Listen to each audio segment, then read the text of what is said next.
Hello, listener. Are machines taking over our lives? The AdHeroes are discussing artificial intelligence and its sudden surge in technological advancement. From creating commercials with no actors to slowly taking away jobs. Will your job be affected? The AdHeroes discuss. Become a subscriber to the podcast via Spotify, Apple Podcasts, and Google Podcasts, and now featured on Amazon and iHeartRadio. You can also watch us on Facebook, YouTube, Rumble, and Spotify. Be sure to like and subscribe and add the AdHero Podcast to your feed. It's time to call the AdHeroes.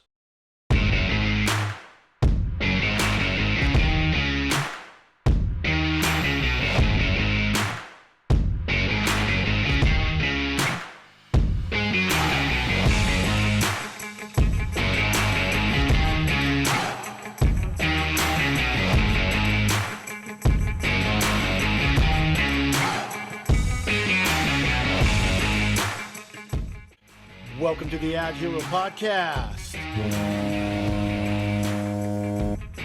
My name is Geno, Giovanni. And I'm Matthew Olivieri.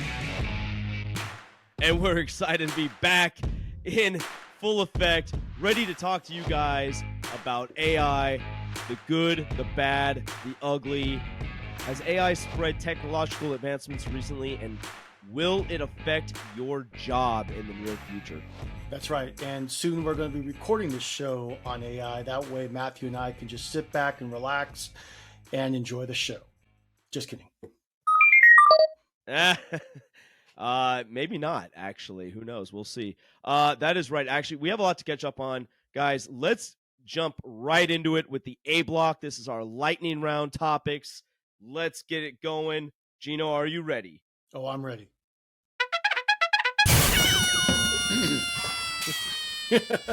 All right. Okay. How the lightning round works, guys. Just to give you a quick reminder, it's 2 minutes on the clock. We're gonna rifle through some hot topics, trending topics right now, and we're gonna take turns commenting on each of them. So we got to keep it under 2 minutes. We're putting 2 minutes on the clock. Ready, set, go. All right. Will Miller Lite suffer the same fate as Bud Light because they went woke? Miller Lite beer put out a commercial in March for Women's History Month. The premises of the commercial was to erase the history of scantily clad women since the 1980s, modeling and pushing beer in old advertisements. The ad didn't get noticed till May, and viewers have mixed feelings. Overall, women are not the key demo for beer, according to Gallup. Matthew, what do you think? Yeah, you got to stay true to your key demo. I mean, brands have hundreds of years of research into who their audience is and what that audience likes, and you get some new hot young buckaroo coming in trying to switch things up, and sadly it can backfire. So will they become the next Bud Light? We'll have to wait and see, but I don't like it. I'm not a fan of not being focused on who your target audience is. That's what marketing is all about. Geno, Elon Musk partnered with Ron DeSantis to announce his his candidacy for president, I should say, via Twitter Spaces. What are your thoughts on Ron DeSantis using Twitter Spaces to make this major announcement and not doing that on network television? This is a big win for new media. It gives a Republican candidate, especially, a big platform, no filter, no one to judge him on. The only things was he did get a lot of flack for the servers apparently crashing. I don't think they did. I think there was something else that was involved with, but what else, I don't know. But overall, though, this was a great experience. And this is nothing new. I mean, Obama did this all the way back in 2008 on Facebook. So I think we're going to be seeing more candidates doing this as the years go by. And this is going to be great to get their message across to the people of America. All right. The fall of legacy media. Financial troubles hit left-wing news media outlets, including Vice Media and MTV News, leading to layoffs and a decline in viewership. So speaking of new media, Matthew, what's your thoughts on this? Yeah, this is really troubling because I happen to be a huge fan of both Vice Media and MTV News. I like the way they cover stories, put content out there. It comes back to mismanagement when you run a business, especially when there's a shift in advertising and subscriptions and all kinds of things. You have to really have a keen sense of the financials to be able to ride through the rough patches of a business's life cycle. Obviously, these brands didn't do that, so they're faced with bankruptcy and being bought out and closed down, and it's just really sad to see. So we'll have to see if they can make a comeback or somebody else will emerge out of the fire, almost rising like a phoenix. And speaking of the Phoenix, well, that's a Marvel character. Geno and I, as AdHeroes, love to talk about all things MCU, and today we'll talk about the DCU. We'll throw a little DCU love in there. The Flash movie is coming out next month. It's going to have a huge reprisal of Michael Keaton as Bruce Wayne, as Batman. Geno, are you amped up for this movie? I'm not amped up, but this looks like a great movie. I've heard good things so far. Of course, we want to see Michael Keaton reprise his role as Batman. And apparently there's even more cameos that have not been announced that people are keeping under wraps. So that's going to be exciting to see, as we're going to see the multi-universe in all its glory on the big screen, this time in the DCEU or the DCU, whatever it's called. And that wraps up our lightning round. Guys, if you like the lightning round, give us some love on social media. Give us some shout outs on the YouTube channel in the comments section or Spotify, wherever you're subscribing to the show from. Let us know how you're liking the new format of our A round. And thanks so much for tuning in, guys.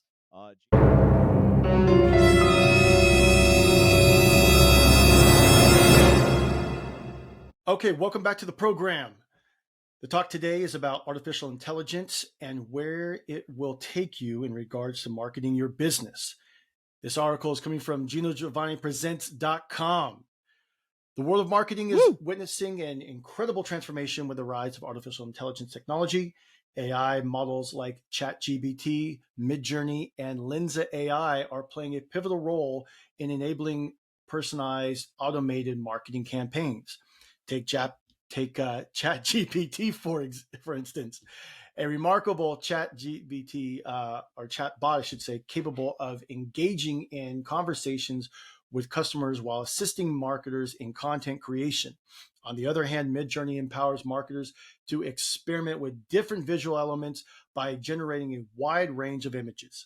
These AI tools are highly proficient in automating tasks and generating original content through the ability to learn from existing data. By the way, is it data or is it data? The impact of AI technology extends far beyond mere automation. It possesses the potential to revolutionize entire industries and reshape the way companies operate. Despite the promising prospect, this remains an ongoing quest to fully exploit the immense potential of generative AI in the realm of marketing. Google, the search engine giant, has recently made a significant move on integrating generative AI into its platform, drawing inspirations from ChatGPT. The inspiration allows the search engine to respond to users' query by summarizing information found online. However, a major concern arises: does the transformation pose a threat to Google's advertising business and the overall web ecosystem? One of the most compelling advantages of AI technology lies in the ability to generate large volumes of personalized messages and content, granting brands the unparalleled power in reaching their target audience. The transformation influence of AI and machine learning reaches beyond marketing. It permeates the work we live and engage with the brands. So, Matthew, let's get into what everyone wants to talk about. Let's talk about AI. Is AI going to affect the job market? Will we experience what we see in the Terminator franchise movies, and it's going to be us against the machines? What do you think about that? Oh boy, this is the hot topic of the moment. It's everywhere. Everybody wants to know how they can harness AI for good. I do think people's intentions out of the gate are meaningful and noteworthy from a standpoint of like, okay, this could be really cool technology that could help us.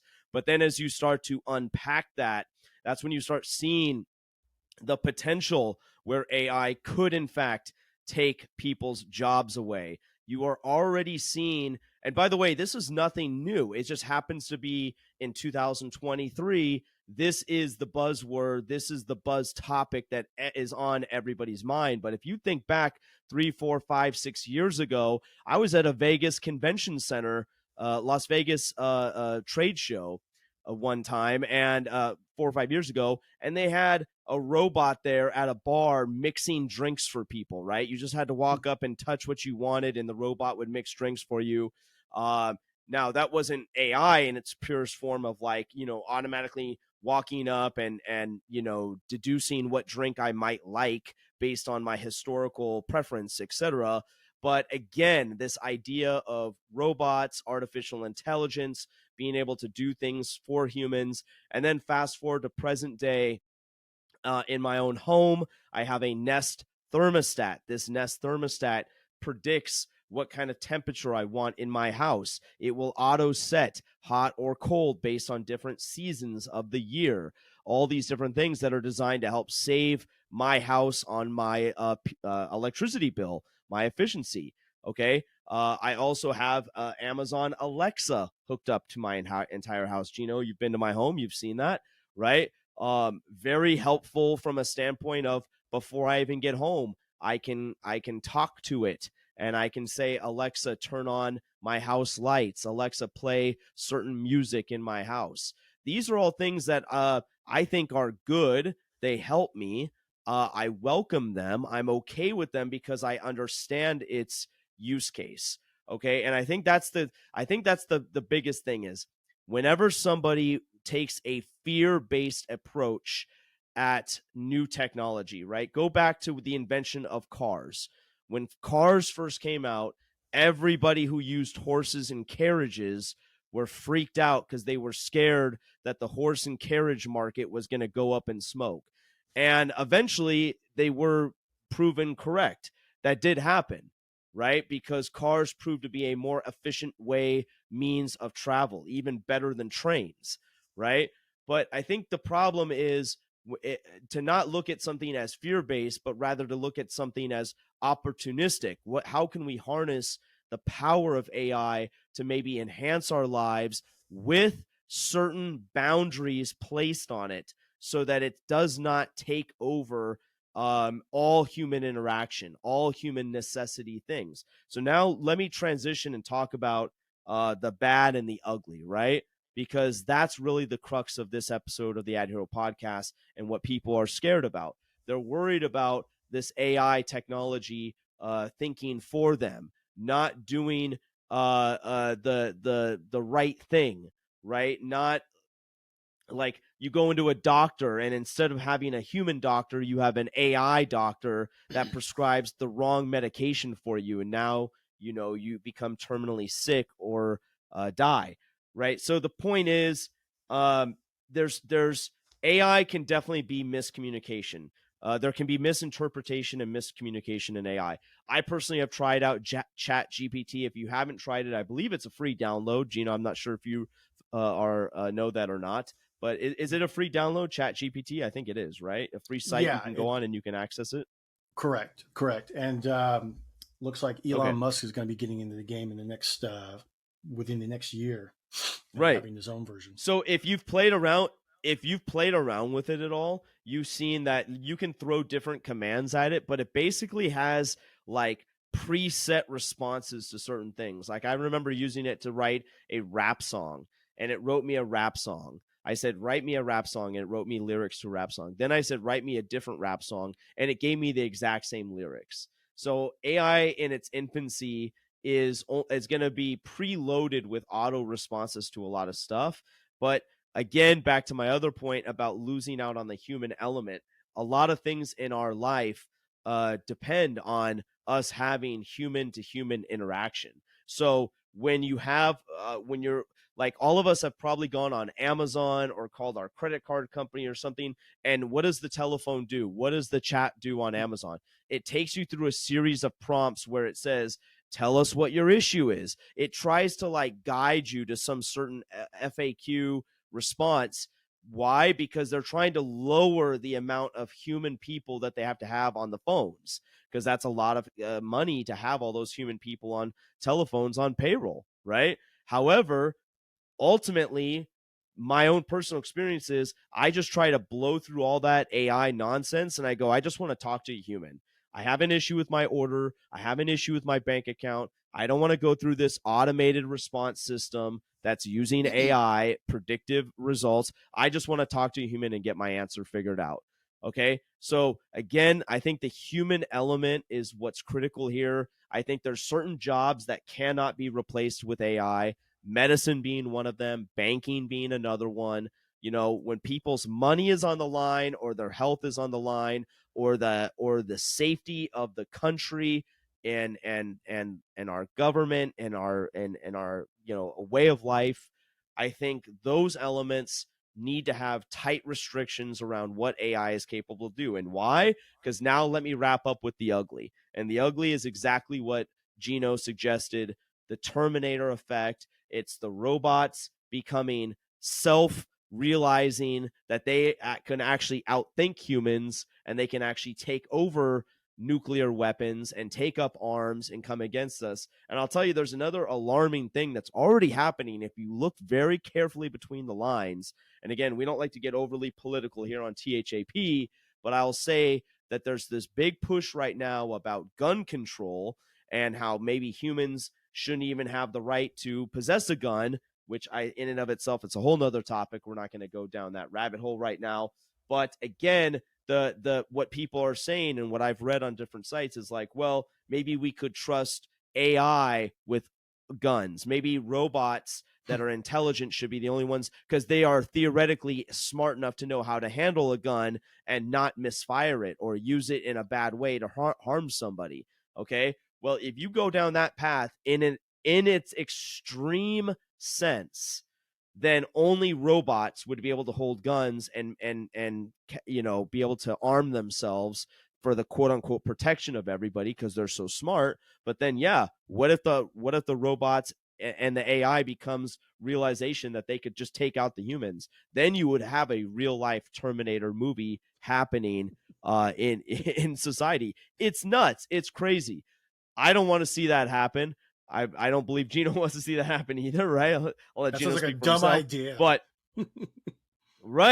right. So again, can it take jobs away? Absolutely. Should it take all jobs away? No, it should not. And those are some of my initial thoughts right there. Geno, you have anything else to add to it? Well, I have a lot to add to this, but it's funny because this reminds me of the movie Jason X or Jason 10, whatever it's called, with the Friday the 13th, where Jason's in space. Throwback. And Haven't heard that. right. And then before Jason dies and then he gets regenerated into this like Jason 2.0 or 3.0, whatever it was in the movie. Because he did die a bunch of times within that, right? So I guess it'd be 10.0. Right. But it was funny because one of the future kids is trying to be on his side and say, hey, he just wants his machete. That's all he wants. He just wants his machete. So from what you're saying is that, oh, they just want their guns. Let's just give the robots the guns.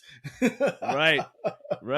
Look, I get it, it's scary. but I mean, I've never heard that, and I keep track of that stuff all the time. But that's the first for me, and there's already a bunch of dumb ideas around. I don't think we need another idea like that. If anything, we should be arming ourselves against the machines just in case. Elon Musk puts it as totally agreed. Elon Musk puts it as AI will eventually create like another life form.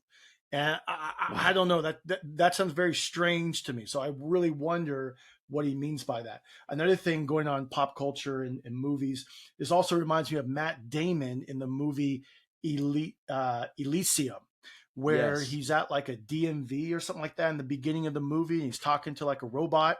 And it's kind of funny because it's the same thing that you would get from the DMV today, where you're just talking with somebody that maybe could help you, but maybe not could help you. Well, and then I couldn't agree with you more. Then if you look on what's the game I've been playing on the MJO Snap stream, which airs every Wednesday at 4:00 Pacific Standard Time, I've been playing Cyberpunk 2077. That entire game is around a future world where humans get bionic implants.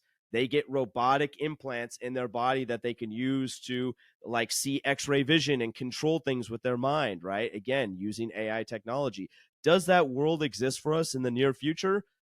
It could very well happen. And I think we need to be smart about AI and its implications. I think we need to look at it as a thing that could maybe help us in some areas of our life to make our life better, scale some things, make some things a little bit easier. Like I mentioned, the Nest thermostat, Alexa turning on my house lights when I get home. Those, I have no problem. That stuff's cool. I like that stuff. I feel very happy about that kind of stuff.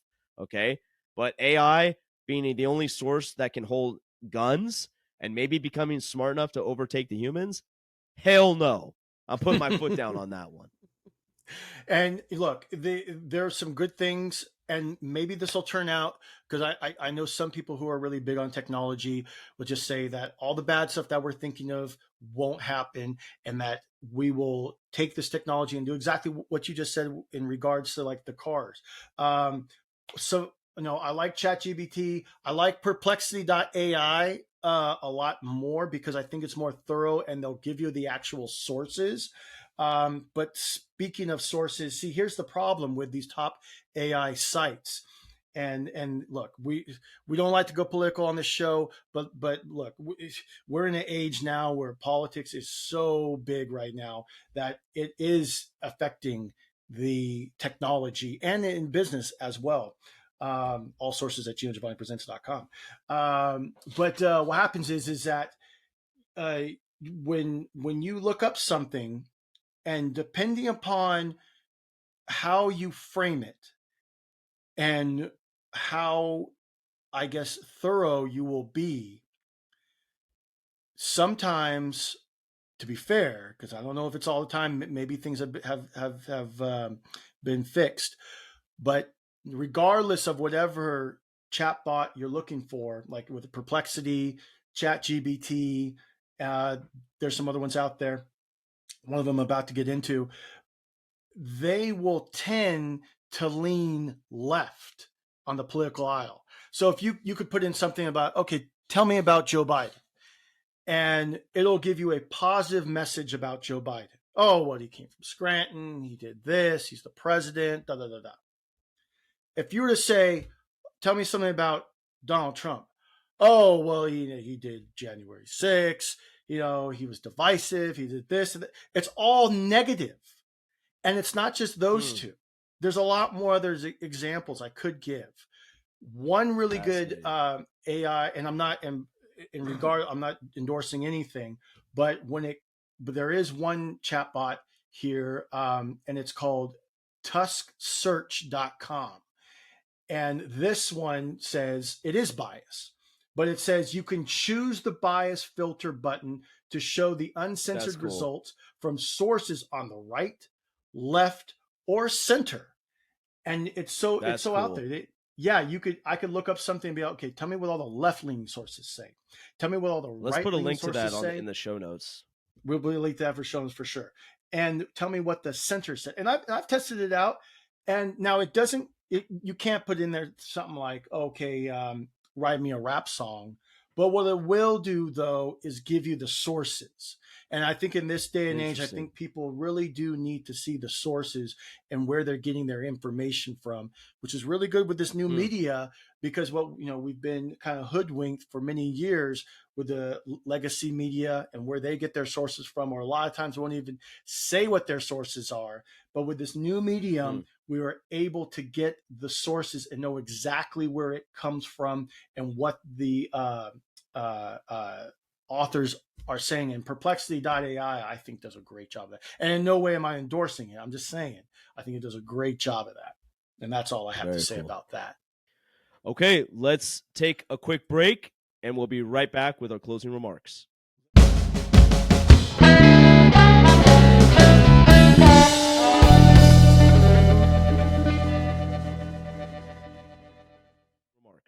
Let's hear your closing remarks, Matthew. Okay, closing remarks on AI technology is simply this. There's some good, there's some bad, there's some ugly. The good is I think AI can be used to help make our lives a little bit more efficient in certain areas. No problem with that. I think everybody across the spectrum would agree that having something that could help you save energy in your home or assist you in having the lights come on when you get home or lock the door if you forgot to lock the door. No problem. The bad is we have to be very vigilant against the misinterpretation, miscommunication. Right? All of us as human beings have different stylistic approaches in how we engage one another. Right? We have different cultural backgrounds. These things matter. Can AI really deduce a cultural sensitive joke, let's say, if it's encountering two different ethnic people? I don't know. Can it replace the human element of a doctor coming in and putting his or her hand on your shoulder and giving you really bad news or giving you good news?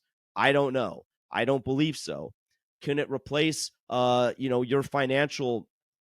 personal financial planner who's helping you have your money set up for your future, for your family's future, for your generational wealth? I'm not sure about that either, but I also don't think it can.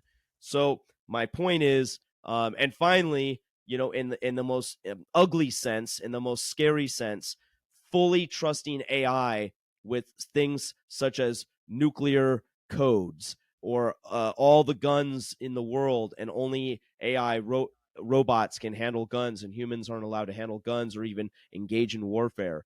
Very, very dangerous, because AI could turn and become self-thinking that it's smarter than humans and create a war, just like in the movies. And funny enough, I always think that the movies somehow have like a 10-year jump on what's actually happening in real life. Movies and like video games tend to have probably why I spend so much time watching a lot of movies and playing video games. They have like a 10 to 15 year like crystal ball into the future about like what's actually going to happen. I mean, the original Terminator movie came out like in the 1980s, and here we are 2023, like 40 years later, and now this AI topic is and there's videos all over YouTube of robots doing things like lifting boxes, doing somersaults, shooting basketballs. I mean, the next evolution of that is them taking a gun and having perfect shots at a shooting range. Very scary stuff. I'm not a fan of it, but I am okay with AI in certain capacities, as long as there's very, very tight controls around it, and the right people are making the right decisions around those controls. That remains to be seen. So those are my closing remarks. Excellent. All right. Well, that'll do it for the AdHero Podcast. Follow us online at adsymbol.com/the AdHero Podcast and on social media at adsymbol. Thank you for listening to the AdHero Podcast. My name is Giovanni. And I'm Matthew Olivieri. Signing out.